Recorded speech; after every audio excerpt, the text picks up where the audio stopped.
Good afternoon, people. Welcome back to the channel and the first stream of today. Thank God it's Friday, and what better way to start this Friday to cover live Erik Ten Hag's press conference. Of course, we're talking about the big one as Ange Postecoglou is rolling up to Old Trafford on Sunday. We will find out the team news. Hopefully, they're going to ask the good question. Will Casemiro be available? Will he start Licha? Will he play the best team? Yes, it's damn good to find out what kind of questions going to be asked. But of course, they're probably going to ask a lot about Jadon Sancho. Guys, stick around, buckle up, and we'll be back in 10 seconds. Now, for the thousands in attendance and the millions watching around the world on MUFC Realist TV. Ladies and gentlemen, from Mandalay Bay, Las Vegas, let's get ready to rumble!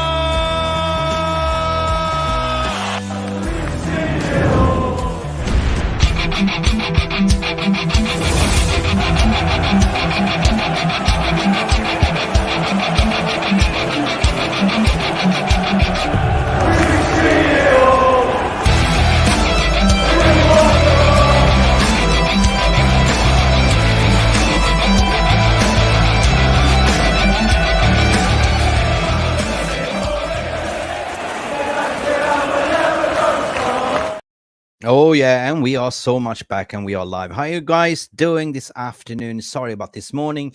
We couldn't make this stream due to I had some commitments. And anyway, we are here for the big one. Of course, we are Manchester United. We got to play football. And of course, we're going to talk about the team news. We're going to find out in the press conference who's going to start. We know that Casemiro has been dipping his toes in the grass, ready for selection.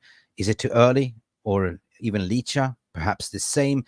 Even likes like Mason Mount and Kobe Mainoo will probably give his minutes. And will he absolutely potentially start also Amad Dialo?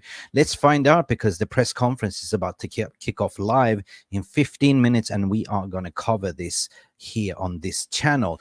And after that, we're going to apply our logic and reasoning, like, interact with you guys in the VR room to see, like, was it good questions? Was it bad questions, and X, Y, Z. But I believe predominantly, as we know, the media apparatus and the latest development of the transfer outs like Jadon Sancho, and they're probably going to ask about that. Like, what about his comments that he kissed the badge of Dortmund and say, I feel home. He's basically embarrassing the club, embarrassing the manager, embarrassing the whole fan base. Me personally, I was quite upset. I was biting my teeth and tongue not to cuss. But yeah, I thought that was kind of disgraceful, for Jadon Sancho. Like, basically, we know what happened. Like, he fell off with the manager, he fell off with the coaching staff, he fell off with the team, and forced pretty much sort of the club to take a decision to gain 4 million and potentially get the assets sold in the summer. And maybe Jadon Sancho was kind of also in his mind calculating that, hang on, if I do well here, I might come back to Manchester United and play for the team again if Ten Hag is not there. But the problem is, you got to read the room, Jadon Sancho, as well. According to my opinion, majority, if you do a poll now, majority of the fans pretty much don't want you back. Once you're pissed on the badge, disrespected what you did yesterday, you can forget about to play for this club again, in my humble opinion, guys. Anyway, so cuckoo to you guys. And also, I think it was also confirmed that Hannibal Magebry is confirmed to Sevilla. So that's a loan deal with an obligation to buy. So that's great, because he gets minutes as well. So we will see what the press will ask. But the main important thing is, for me, is to play the best team on Sunday. This is like, the redemption, because we're playing the first game in this fixture of the season 2024. And we're playing at home. As far as I know, Spurs are kind of struggling. They have 6 key players out. And that's going to be a challenge. Son is out playing the Asian Cup. Not AFCON, but he called something else. And Lo Celso is out. Romero is out. I think there's a lot of out players, and they don't have any firepower. Richarlison hardly can do the job. I don't think so. I don't think he's available either. We know that loaned in Timo Werner. Will Timo Werner start? I wouldn't be worried. Timo Werner can't even hit the goal, with his 2 left feet. So it's going to be a very interesting game, because yesterday we did a match preview, a little bit unusual match preview. When we spun the wheel and said it's going to be a high-scoring game, we do predict that Ange Postecoglou will play his high line as what he usually did. He never change. And then we had a debate, will Marcus Rashford start? Well, why would you give Rashford a start again, like, being mediocre on his registering, like, 3 goals over the season? But it is what it is, and we will find out, because I don't think we have much firepower up there. Rasmus Højlund, 100%, according to my opinion, will start. Garnacho needs to start. We need to have a midfield in terms of combative midfield. I don't want to see Scott McTominay in this midfield, because I think Scott McTominay has been given way too much chances and proven that he's not a Manchester United player. He's more of a brand ambassador. And that Sir Brailsford, what they call Dodgy Dave Brailsford, is going to be in the stand. And it's also widely been reported that Ratcliffe is going to be there watching. So, guys, if you guys that are the caretakers or potentially visitors thinking to do a strategic review, this is a perfect opportunity, for you to sort of, make your fair assessment if you are proper fans. But this also, the charlatans will then know that you are sitting in the stands, and they will probably put a world-class performance in just to, not be outed, to be honest. So it's a catch-22 situation, according to my opinion. But anyway, Lucky Singh, big up to you. You're coming in here early, like Casemiro, Kobe Mainoo, Amad Dialo, Bruno, please start. And I echo what you're saying, because that is, according to me, Lucky, the best midfield that we can start with, right? And hence what I say, I don't want to see, like, how do I say, Scott McTominay again, taking the development from youngsters. So you can even pick, like, instead of Scott McTominay, you can pick young Dan Gore, for instance, like, to play in that position as well. So I 100% agree what you're saying there. So Sunday, it is absolutely a big clash, what you're saying. It is a big clash, and it's a massive 3 points, because after that, we're not playing for another 2 weeks.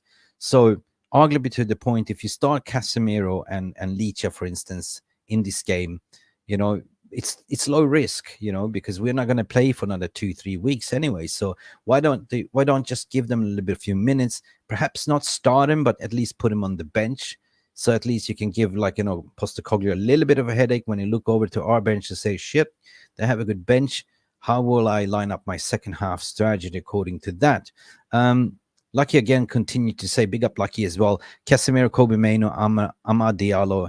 You have to play people making predictions that Tottenham will win 3-1. Yeah, I don't know. Depends on, like, I don't think Spurs will win. It's a little bit of a big task. I think Spurs have been kind of a little bit of inconsistent as well. They kind of found a little bit of a run of form the past 3-4 games, but in between that, there was kind of dropping down as well. And now we're seeing that they have major key players out as well. It's going to be a difficult task. So will he then line up the way he used to play, like in a high line, or with existing personnel? It's yet to be seen. Like, Maddison is not in the team. Kulusevski is the only danger man that I could see maybe a threat, but depends on who we line up in the defense to stop Kulusevski. That could be an Amad Dialo, potentially tracking him on the wing. It could be, God damn, I don't want to say it, like an Antony dos Santos tracking him on the wing, but it's also down to the fullback. If it will be an Wan-Bissaka potentially, would it be Diego Dalot in partnership? But if Licha is not playing, then definitely stick with, like, Johnny Evans and the same back line, Johnny Evans and Varane, 100%. Because at the end of the day, Onana is behind the sticks, and Onana needs consistency, trust those back four to, protect his goal as well. So that's my opinion, and my opinion alone. We will find out. Again, Lucky, you are so lucky today, saying that Tottenham don't have Kulela, Son, Mea, Bissouma, and Sarr, but also Lo Celso they don't have either. You're also saying here Tottenham won't have Son, Mea, Blusum, and Sarr. Yeah, Kulu. Yeah, Kulu. I don't know what it is. Kuku. I thought you read Kulu. Son, Mea, Blossoms, Janis Richarlison on the bench. Big up RJ for coming in here as well. So big up everyone. Big up to you, RJ, as well. Big up Jarvis as well. Big up to you. Good afternoon. How you doing? I'm having my double espresso as per usual, and we're about 5 minutes out for the live press conference. I'm really excited to hear what the manager will, what kind of questions they will ask him. Because we know this apparatus, we know what kind of questions they're after. They're after the gossip, like, more to sell the clicks afterwards than actually about the game. But this is a huge game. Like, if you look at it, like, this is Spurs we're talking about. This is a top 6 flight game. And, our record against the top 6 hasn't been that beautiful, but we're playing at home. And I do believe we're going to have a high scoring line as per usual. We spun the wheel. Lady Fortuna told us 3-1 to Manchester United. But promise we're not going to spin the wheel today because we only spin it once. If you want to check it out, go back in yesterday's preview video and you can see that 3-1 spun wheel anyway. Big up everyone, like you're seeing here, Clash this one, 100%. Sim is coming in here to say, I want to see reaction from the fans to Ratcliffe.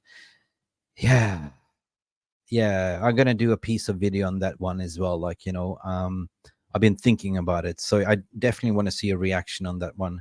I do understand what they want to do, elite of the elite, but I do have my objections. And the only thing that I've always been consistent with is that I want full sale only 100%, because at the end of the day, the majority of the debt is still there, and that's controlled by the Glazers. So even if you're taking over the operational side, it's a step towards the right direction to actually, get rid of that deadwood and start fresh.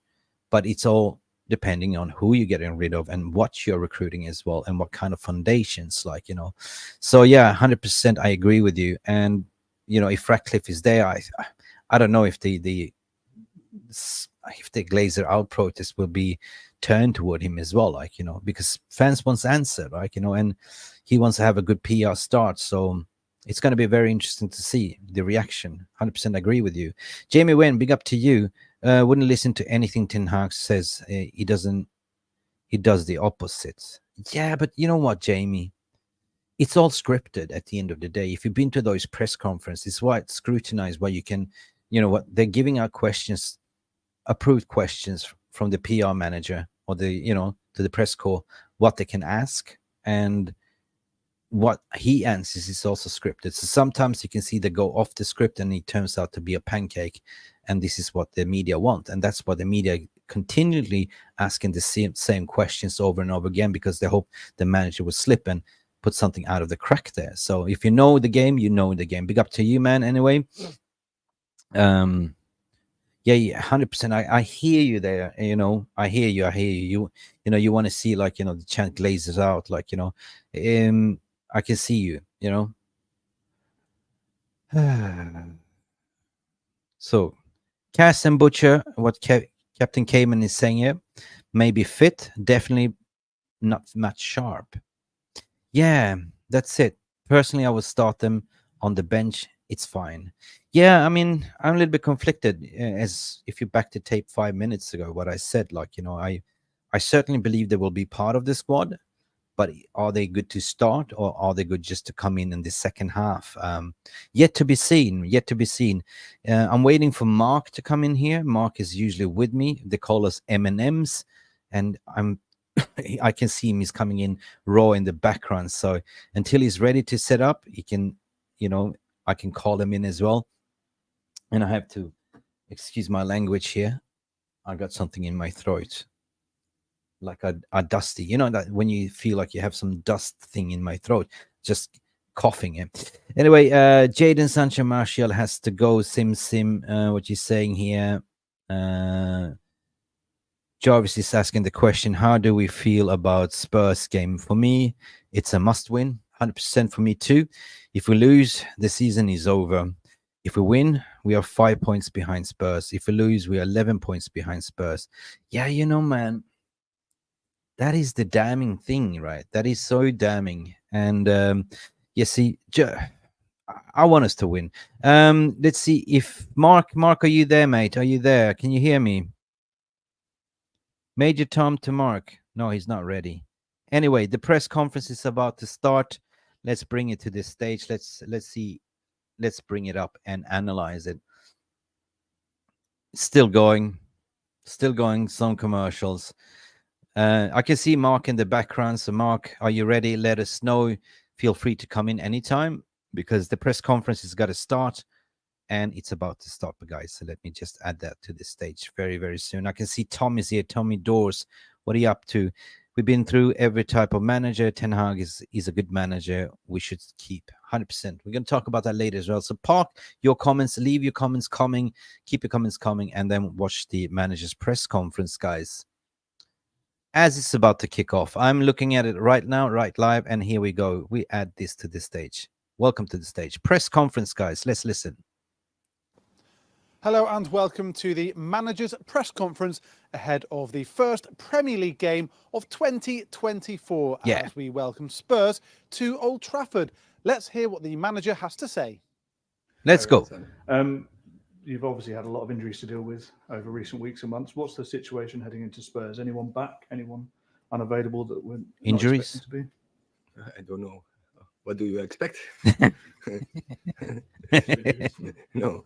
Yeah, we have had a lot of injuries. And so to this week in the training, so last couple of days, where Lisandro Martinez training, Casemiro training, yes, Luke Shaw training. Oh, so yeah, there are players returning, and yeah, they are coming in for selection for Sunday. wow! So Do you hear that? That's a boost then. And anyone else? Antony, Erik, and Antony, so Eriksen was ill in the week. He will return. Antony will return. I thought you mentioned longer terms and unexpected, but they will return as well. Wow! So Amad will return. Wow! So yeah, we have more choices in this moment in the squad to make. To put out a start 11 and to create a bench stronger. One player who obviously is not going to be available is Jadon Sancho. Oh, here we go. What are your thoughts about him moving to Dortmund? Clearly, that has been an issue that we've asked you about a lot. What do you hope to get out of this loan as far as Manchester United are concerned? Well, I hope he's doing well. So I wish him the best of luck. That's it. That's it. That's it. I hope he's doing well. That's it. And Perfect. It will be a success. So. And the other player that people are talking about is Hannibal. Obviously played the other night. Will he go on loan somewhere? Is that what you think now you've got all these players back? No, it's not. They are returning. Yeah? I think you're a step ahead. So when I talk about Lisandro Martinez returning, Casemiro returning, for instance, but they were a long time away. Mason Mount will return, will take a little bit longer. But there are some more. Tyrone Malacia will return as well. Victor Lindelof is also on his way back, but then still take some weeks, but also takes time to get back into match fitness. So, sorry, is Hannibal going to go on loan? Oh, when we have the news, well, we will tell you. Yeah, good one. Erik, just Sit down. Talk about the players returning. How much of a relief is it that you're finally getting more players back, more options? Nah, I'm not sure. The word relief is the right thing. First, it has to happen, that they are back, and yeah. So, but it is positive that they are back on the training ground, and that they go back to the team, and then to 100% match fitness. Just following up on Simon's question about Jadon Sancho. Okay. What does he have to do at Dortmund to get back into the first team at Manchester? You see what they're trying to do. I replied yes. I think it's enough. Exactly. Erik, Tottenham obviously provided stiff opposition when you played them earlier in the season. What do you make of them, and what do you see in the job that Ange Postecoglou's done to change the way they play? Oh, it's definitely different. So I think it's a really big compliment the way they played. So he changed the environment there. They play really proactive. It's very enjoyable to watch them with a lot of dynamics. Very proactive. And they combine it with good results. They do. But also when we play them over there, and I think that is what we can take. We can take belief out of that. that in the first, I would say, especially 35 minutes, we dominate them. And we should have go in the lead. But we didn't. And so we have to make our own luck, and we have to take control of the game, and then we have to finish the chances. And in terms of what you now want to achieve in the second half of the season, you talk about players coming back, returning to fitness, giving strength to the squad. You've got a mini break coming up as well after this game. How much does it affect what you want to achieve, the results of this game? Sunday is most important, and I don't look further as that. True. And in the background, of course, we organize, and we know we have to prepare, say, the second season half. And I know, so we have to make the best program for all the players. True. And so we have a group of players who have to make the last step into match fitness. So they need a different program than the players who are all the time were available and had a tough program in 2023. So there will be a little bit different approach in the coming weeks going up to the next FA Cup round. Yep. So play the best team, Erik. Play the best team. Injuries. You said a couple of weeks ago that you'd had 10 different centre-back combinations. Exactly. This season. How important is it for you to have a kind of a settled back four in terms of... This is the question that I want raised before. And kind of their composure. What you actually want is a team with stable. And so it doesn't matter that you have to swap one player from one game to the other game, or maybe two, but not so many swaps as we were forced to in the last, I would say, year. And I said previously, even over my total course here, we didn't had the opportunity to play so often in a fit squad that you can pick the team. It depends on the approach you want to take to a game. Hi, Erik. You mentioned Antony's back. I mean, he's a player that you know well. When you bought him the club back to your judgment and paid a big price for him, but this season he has no goals, no assists. Good question. Are you surprised at that? I mean, and how do you explain how he's struggled to adapt to the Premier League? Because obviously you knew him at Ajax. Can you explain why that is? And can you understand if fans are losing patience with him because he's not delivered on the fee yet? Good question. I can explain. I think it's very simple. I think his off-field issues stops him playing because. So I don't agree. I think first year was okay, and I think preseason was very okay. First 4 games were very good. For instance, I've seen the game against Spurs back. He was playing a very good game over there. Mm-hmm. But from the moment off, he was out, and then he came back. He didn't deliver the performance we should expect from him, and he can do so much better. And if you mention Ajax, also I look back there. So his effectiveness, so his end product was very high there. Also Champions League, very high. So I'm sure he's capable of doing this by bringing key actions, key passes, the crosses, the finishing. So his end product in Ajax was very high, and but that was Ajax to that levels. But of course, Premier League is more difficult.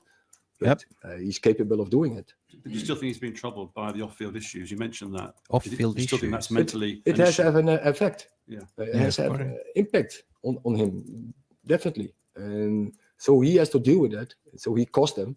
So he has to sort them out. We will give him all the support, but he has to do better. Good answer, though. Erik, Dave's mentioned Antony there, and some of the other guys have mentioned Sancho. The club signed 13 players for more than £50 million in the last 9 or 10 years. Pogba, Antony, Maguire, Lukaku, Sancho, Casemiro, Højlund, Fernandes, Di Maria, Martinez, Mount, Wan-Bissaka and Fred. Wow. Obviously, there's a couple there that it's still early days with. But why have so few failed to really deliver for the price tag and the expectations on them? Very good and question. How important going forward is that if players are brought into this football club for big money, that they really do justify that price tag? That's a good first question. of all, and I've said it more early on, so playing for Man United is so much different as playing for any other club. It's so much more difficult to play for Man United and to perform for Man United as you can do for another club. So you need very strong character to perform and to deal with high expectations. And of course, when then the price is too high or high, then the expectations will rise even more. So you have to you need even more strong characters. But and I said it previously, but this is the best club you want to play for. This is the best challenge you want to go for. And even for a manager, I think. So I would go for the challenge if I was I had a choice to make if I was a player and the opportunity came up. So, but be aware, it's, and I don't want to mention a particular club, but it's so much easier to perform in in a lot of clubs than as for Manchester United. But if you look, say, at City, who have spent similar amounts on, I think they've signed less pressure 15 though. players for more than 50 million. Grealish, Guardiola, De Bruyne, Diaz, Rodri, Laporte, Cancelo, Haaland, Doku, Mendy, Stones, Kyle Walker. But a lot of those players have really delivered for the money. I mean, there's a huge contrast in the success of City's big money signings and United's big money signings. Is it an identification issue that you may be targeting the wrong players? So I know that everything is very highlighted in the moment. The performance are not there. But don't forget, last season, everyone was telling, hey, the signings from Manchester United were very good because as a team, we performed. Everyone was telling how great Licha Martinez was doing. How everyone was telling me, Christian Eriksen is a top signing. Malaysia, very smart. Then we had Antony was doing okay. So I want to say, Casemiro, brilliant. Everyone was telling last season. Yeah, but answer the question. So it's really what we judge them in the moment, and I think all the signings are top players, and what we have to find now is a way that we perform. It's a very clever question. So then, as a club, and then you will see, you will judge them very differently. Gotcha. And we have to understand and to acknowledge, we have to do it together. And so we have to be on the same page. We are in the same boat. We have to perform together. And then all those players, they are very good signings. Thank you. Anthony Martial was injured for almost the entirety of the summer, and he What couldn't change clubs. He's been unwell for all of the transfer windows so far, which would prohibit a possible transfer. Is he okay? Do you expect him back anytime soon? Or some fans speculating he's trying to dodge a transfer? So, he's not fit. So he's not okay. So we want all the players be fit, prepared for the game. So in this moment he is not. He's not fit. And he's gone. Yeah, we want to sell him. We have to make him fit. He is his job as well to get ready. Yeah, it's true. For the next game. But in this moment he isn't. He is so he's on medical treatment, and he has to recover.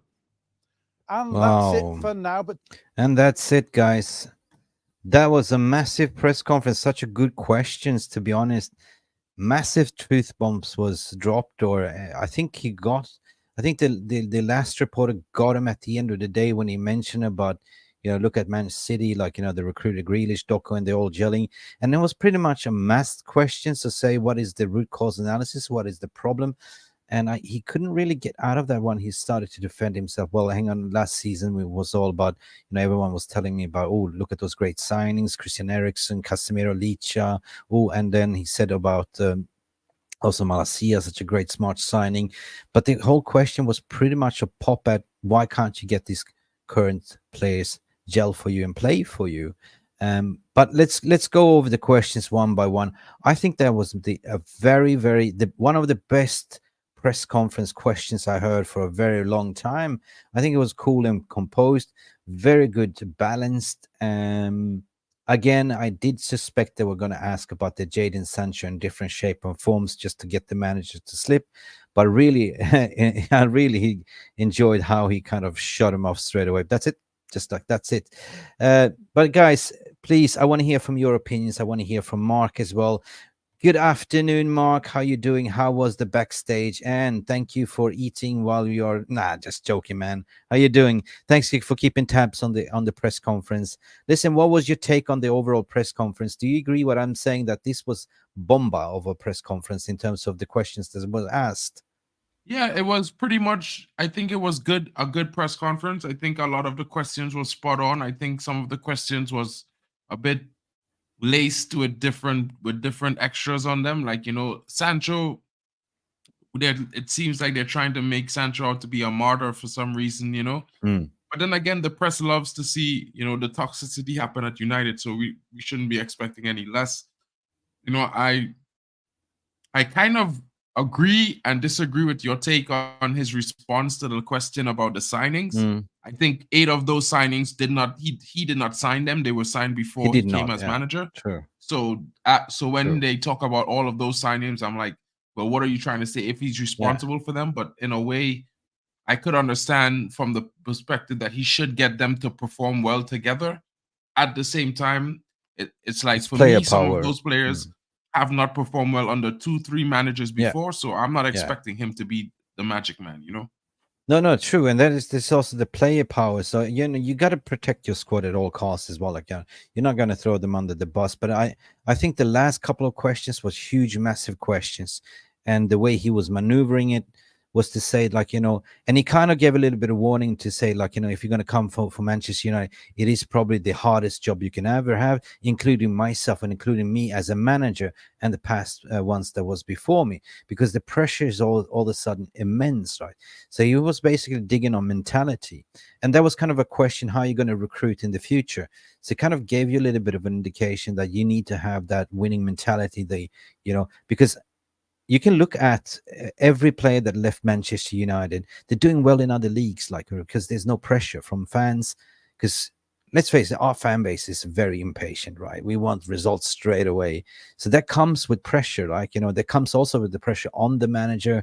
So when they're playing, they're so, I could see that they're afraid to make mistakes, right? And therefore they're not playing with that freedom to express themselves. There is a little bit of that bubble around it, right? That makes them feel a little bit that extra pressure. But therefore, you need to break through their shackles. Like, take the youngsters like Kobe Mainoo. You don't really care. He just plays a game of football, like, But you don't want players that will crumble. Like, you want to have players that could run through brick walls. So coming back to the City question, City don't have a big fan base. They don't put pressure on it. Like, they play free-range football. They play their tiki-taka, and that's about it, right?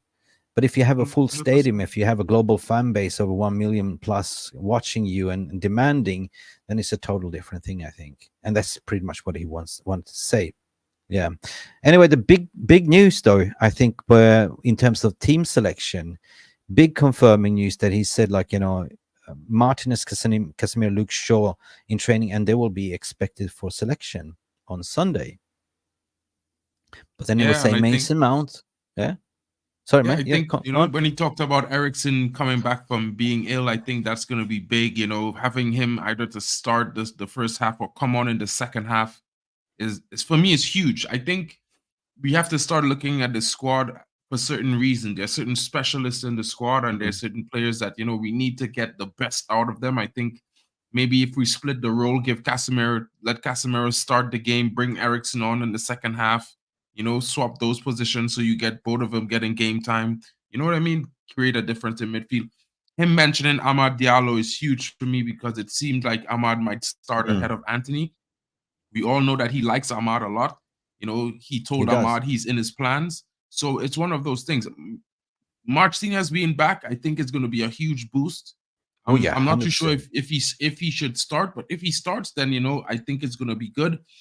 You know, so it's like one of those things. I think our team is in a sort of resurgence period. We weren't performing well in the first 10 games of the season, but in the last 10 games, you know, like even though it was up and down, we still had more consistently better defensive performances and stuff like that. You know, what do you think about that question? I mean, you can read between the lines, you can read the body language, and pretty much when he mentioned that, he was very fast to say Licha, Martinez, Casemiro, they will be available for selection. Yeah, but that's that tell you they're gonna be that tells you they're gonna be they're gonna be selected. Will they start? Will they not? Will they come off the bench? One of them will start, and I think it will be Licha, maybe Casemiro. I'll be excited to see Casemiro playing with Kobe Mainoo and Bruno. That'd be something. Anyway, that was kind of the first question. What about the situation heading into Spurs? And you said Amad will return as well. So that was the situation. Amad, you said, will return too. Question 2, what we dissected here was, what about Jadon Sancho? Of course.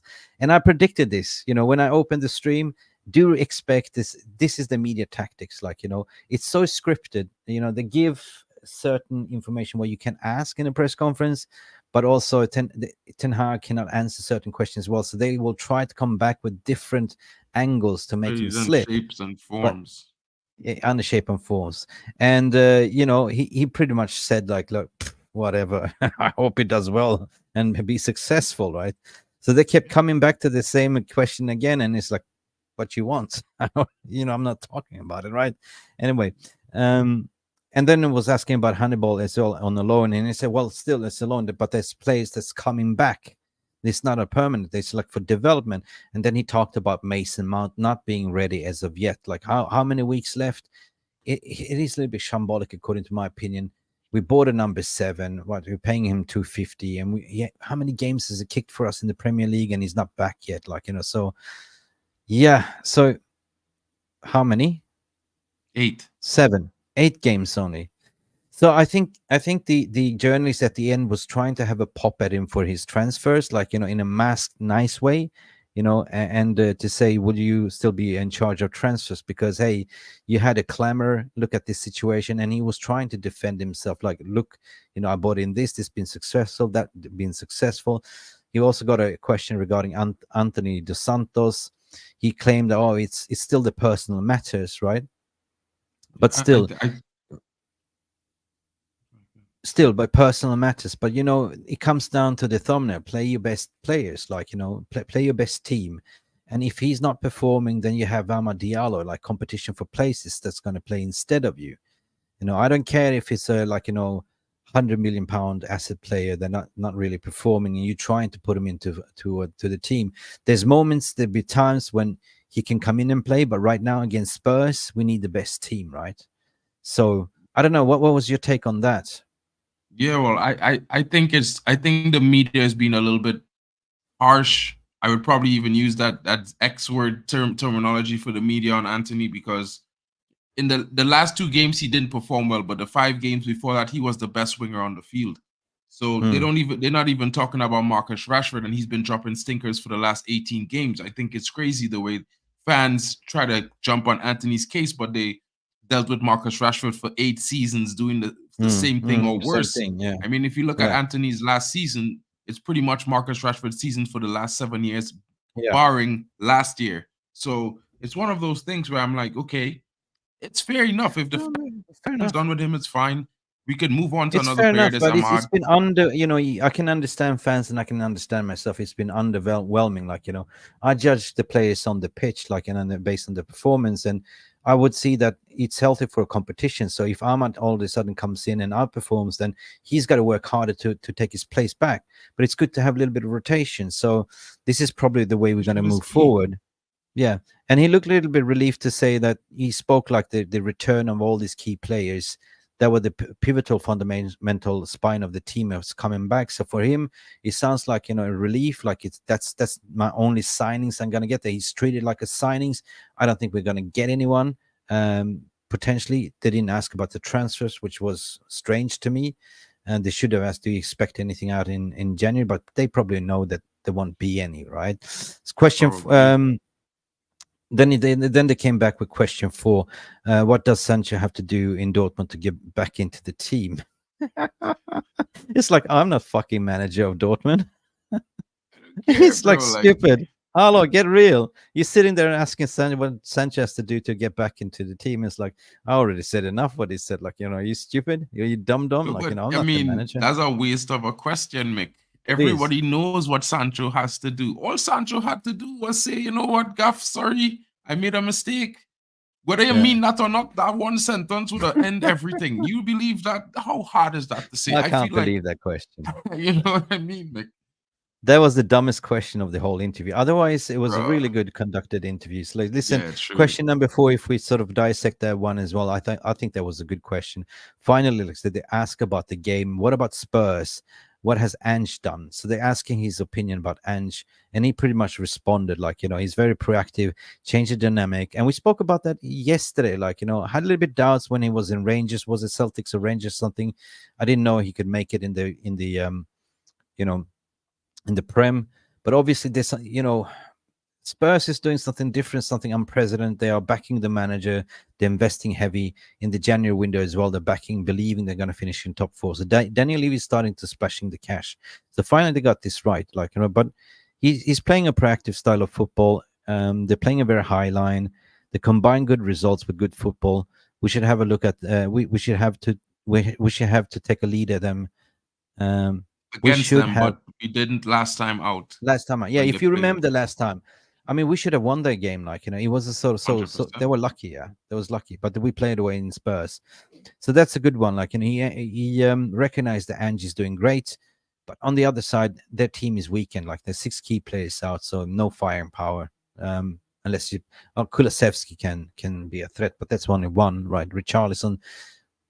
I don't know, man. Question number 6 is what do you want to achieve for this season? How does this game affect you? And I thought that was a good question, Mark. Yeah, so he was basically saying that on Sunday is most important. Don't look further than that. So one game at a time, right? And then we have a 2 weeks break. We have to make the best program, meaning pick the best players, one who've been available, the ones who's available, ones coming back for match fitness, and so and so and so. So that means, like, okay, prove me wrong, Erik. Prove me that you're not going to pick, you know, Scotty Mac and all that cash, right? If you say that these people in the beginning are available for selection, we want to see it.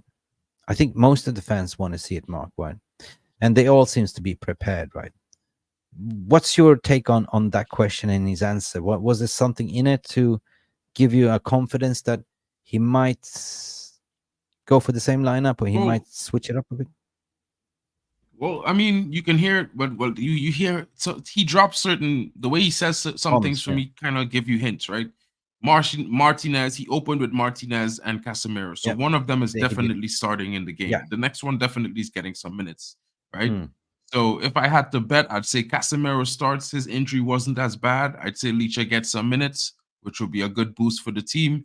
And I'd say Amad probably starts as on the right wing, if not Garnacho and Rashford, because I think Amad is ready ahead of Antony. We know Antony suffered a muscle injury. So I think it's positive with the way he talks, because he backs his team. He always defends his players until like they probably cross him and he don't think that he needs to defend them anymore. And I always applaud a manager that takes responsibility for everything that happens and defends his team, because at the end of the day, you could come out here like Klopp and Pep and talk crap about your players all you want, but another thing that kind of gave it away with question number 7 when they asked about the defense was pretty much how important was it to have a settled back 4 despite having playing with 10 different defenders this season. So that kind of gave it away that, you know, he spoke highly about Martinez, and you might see that he's slotting in Martinez together with Varane. You know, you might see that famous Bermuda Triangle, Casemiro coming back, you know, and Ten Hag pretty much responded, you want the team not to swap 3-4 times each game, and maybe 1 or 2, but it's been too many swaps, right? And I started this stream as well to say, like, poor Onana, like, he had 10 different defenders that needs to, like, as a goalkeeper, you need to rely on your defenders that understand you, like, they're the firewall. So they're not being protected in a certain ways. You can point fingers on Onana. He's done some clamors. I agree, but this guy is new to the league as well. So I wouldn't judge him in the first season. I know what he's done in the Premier League and Champions League. Is guilty to X, Y, Z, but Jesus, who else do we play? Boyander is not getting a chance. This is Ten Hag signing, and of course he's going to back him, right? But it's important, and yet again, forget about the Onana agenda. It's about, like, having a solid defense, which I agree that we haven't had.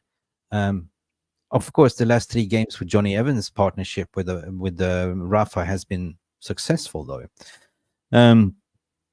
I think this was a very good dig at him as well. The question 8, what about Antony dos Santos? And we spoke about him, about his mental has been affecting him. He gave a lot of excuses. But again, Mark, he comes back to, like, it's a good headache. If Amad Dialo is knocking on the door, we know Pelesi might go on a loan with no obligation to buy to come back. And he talks about all these players going out on loan not to be sold. So basically, they are a return back in this summer. So that's a positive. And the way he's kind of played, like, that's the way they played in Ajax. But I said, Ten Hag, this is not Ajax. This is Manchester United, right? Fans don't have patience. Same with you. You have to adopt, and you got to have your in-game management to recognize it. So anyway, there's always so many questions to ask, but I think at the end of the day was, when they asked the question number 9, like, the club signed 13 players. I thought it was the best question of this interview, Mark, when they said the club has signed 13 players for more than 50 million over the years. Why have there been so few? Why have so few failed?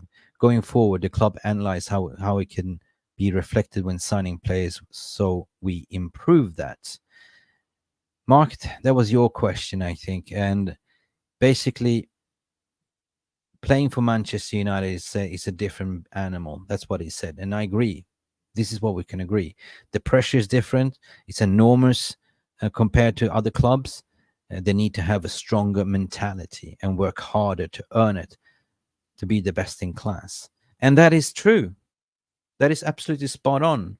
And I don't know, I couldn't said it any better what he did, but then it's down to the recruitment, what I've been saying in the last couple of streams, to say, the way we're not just going to recruit ballers. We have to check the mental ability, right?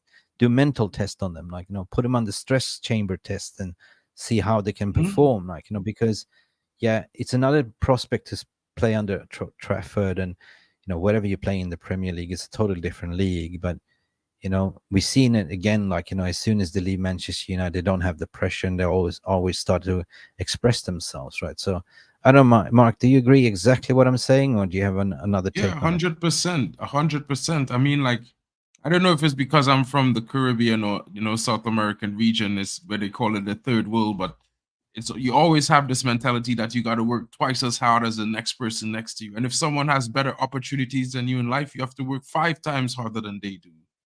Talent doesn't just get you anywhere. You know what I mean? You have to be mentally strong. You have to be willing to have strong work ethics. You have to want to be the best. At the end of the day, this is not like a regular day job. This is about being in heavy competition as well. It's high competition. It's a high pressure job. High pressure job. It's a Wolf of Wall Street job, right? Yeah, Wolf of Wall Street type is this. You got to wake up every morning and say to yourself, "I'm the dragon. I'm gonna breathe fire today." You know what I mean? Yeah. So it's one of those I'm things. the man. I totally agree with Ten Hag in this one. So yeah, I think it was because there was answer. a follow-up question as a compared to City. What's the difference in such huge contrast?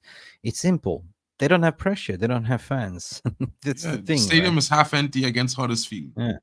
Yeah.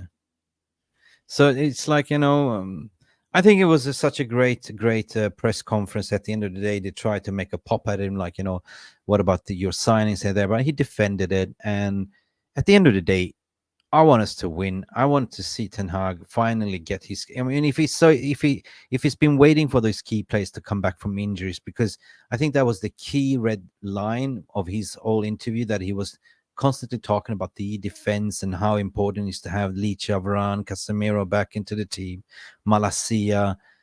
he's basically referring to the success that he had last season, and those players not been available. So he's been trying to cook with, dum-dums that don't really understand the system or are not the kind of players that he prefers, right? So again, I am, again, if you start McTominay, I'm gonna really be upset, to be honest. I think I've seen enough, and I speak my mind.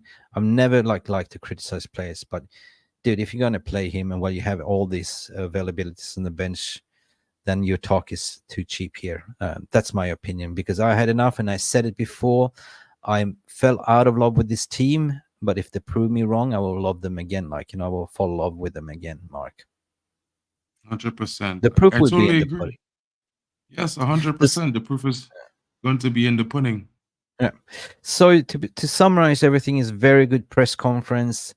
It looks like we're going to have a positive selection. I'm really looking forward to it. I cannot predict the lineup. I cannot predict the lineup. But what I do hope to see, Mark, is a back four consisting of Dialo. No, Shaw was back, was it? But I think it's too early for Shaw. Too early for sure. And to be Yeah, honest, too like, I see Ramos in the comments saying Alvaro Fernandez sold to Benfica for 10 million. What kind of rebuild is this? That's not Did the he get truth, sold? because no, he's not. His loan not. doesn't Fake even expire until That's in true. May. Fake news then. You know what I mean? They're Fake news. considering bringing him back to the club because Shaw, as we know, but as we know, Malacia is training right now, so he's back on grass, and he's further away than Luke Shaw, but his training could leapfrog Luke Shaw's, because Luke Shaw has a muscle problem, so it's one of those things. Yeah, big up. Good morning to you, Danny B. You're not late. We're just coming to the end of the stream. Just to summarize things, I'm just going to read out Jackie. I haven't seen you before, Jack Reacher. Only Messi can come into Premier League and play straight away without any trouble.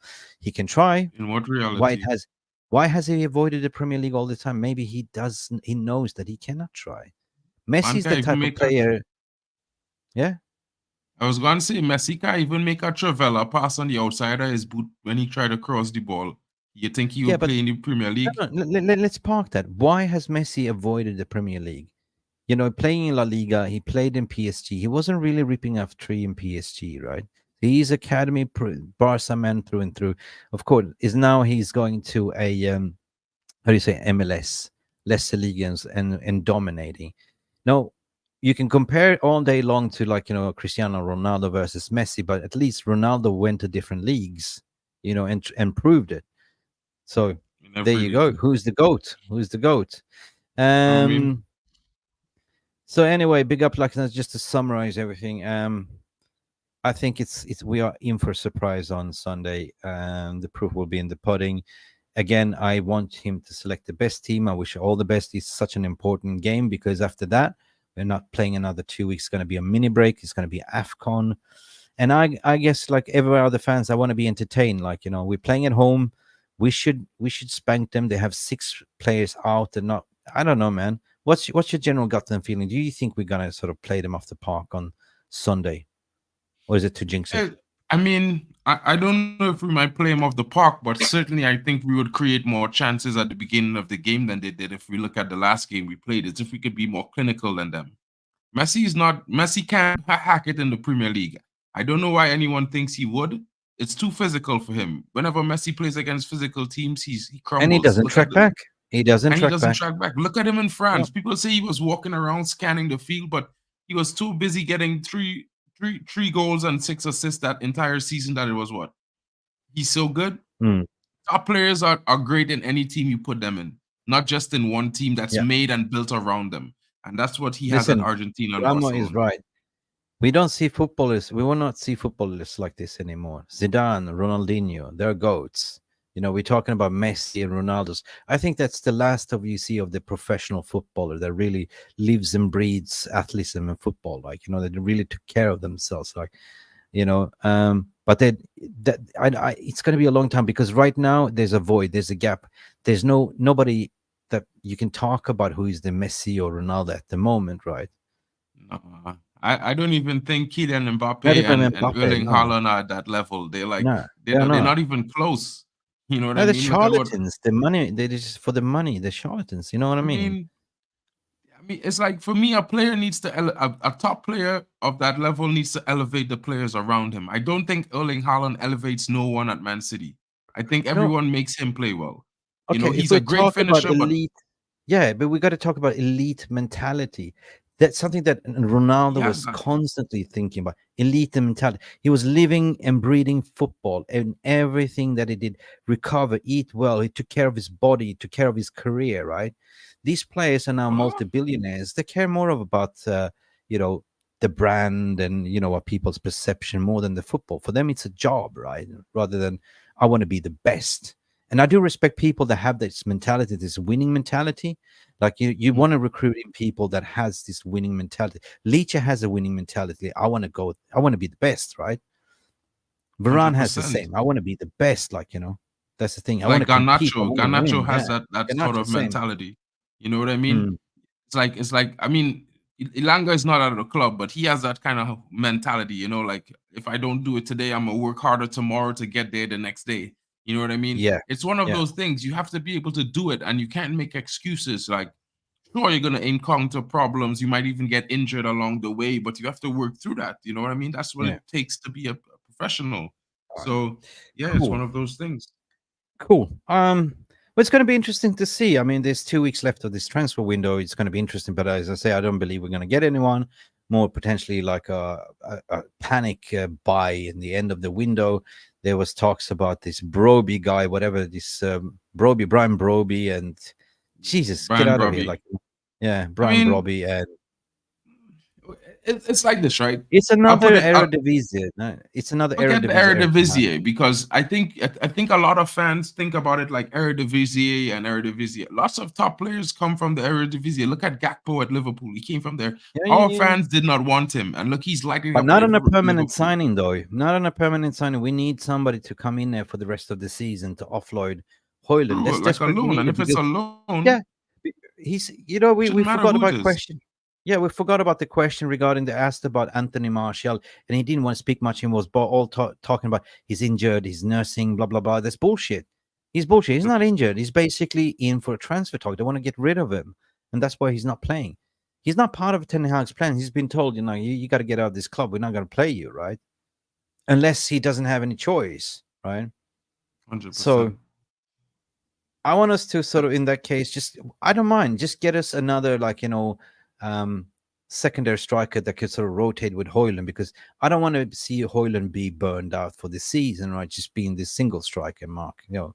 So anyway, that's about it for today. I think there was one of the best press conferences I heard. Really good questions. No more, like, you know, these gossip questions. They did try on Sancho. They slipped that one in. They asked a little bit about Antony. He gave a very good answer. And basically, you can read between the lines. He's not going to get picked. They're looking to sort of sell him out. And that's about it, man. 100%. So, You know, yeah. and like I Guys, think the manager has a little bit of a swagger back, to be fair, from how, yeah, how he he was does, dealing with the press conferences. Looked pretty Yeah. good. I always like the manager to have a certain confidence when he deals with things. True. It gives me confidence for the game. Not all 100%. Okay, this has been the live coverage of the manager's press conference. If you don't forget, by the way, say like and subscribe, hit that like button, and we're looking forward to be back possibly later on at about 9 p.m. UK time. Mick and Jarvis will be here rocking it up as per usual Friday, as Poppy is going to probably, I spoke to Poppy, he's not around to do his happy hour. It's going to be Mancunian, the man in the mask. But we decided me and Jarvis were gonna. It's been a long time since we did Mick and Jarvis show, so we're gonna do that 9 p.m. So guys, tune into that one. You probably, Mark, you will also probably join us if you're available. If not, have a good Friday. For sure. Yeah, and have a good guys, Friday, everyone. Yeah. Before we let you all go, guys, you know, I just wanted to do Poppy a favor. Poppy is live right now, guys. You know, it would be nice if you all could just, you know, take this time to run across to his channel. I'll drop the link in the comments so you guys could all just, you know, just run across there, smash a like, tell him, you know, you come from the MUFC Realist Raid, you're raiding his channel right now. You know what I mean, guys? Support Poppy. Botswana Poppy Football Power. Go support him if you are. We're going to end the show, but go over to that. Link is in this description. Go subscribe to Poppy, and we will see Poppy on this channel very, very soon, guys. But please, thank you for watching. Thank you for being with us. Thank you for listening to the press conference, and thank you for all the support. Don't forget to like and subscribe, the thumbs up to the video. Mark just posted the link. Thank you, Mark. Go check it out, and we should see you to the next video later on tonight. Don't forget to tune in 9 p.m. UK time for the Mick and Jarvis show. We're going to talk about Keane is mean. That's all I'm going to say. Guys, take it easy. Like and subscribe. Have a great day, We should see everyone. you. Yes, TGIF, thank God it's Friday. That's all, folks.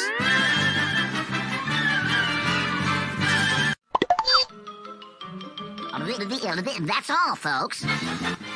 Thank you so much for stopping by and watching MUFC Realist TV. Don't forget to like and subscribe and follow us on the socials.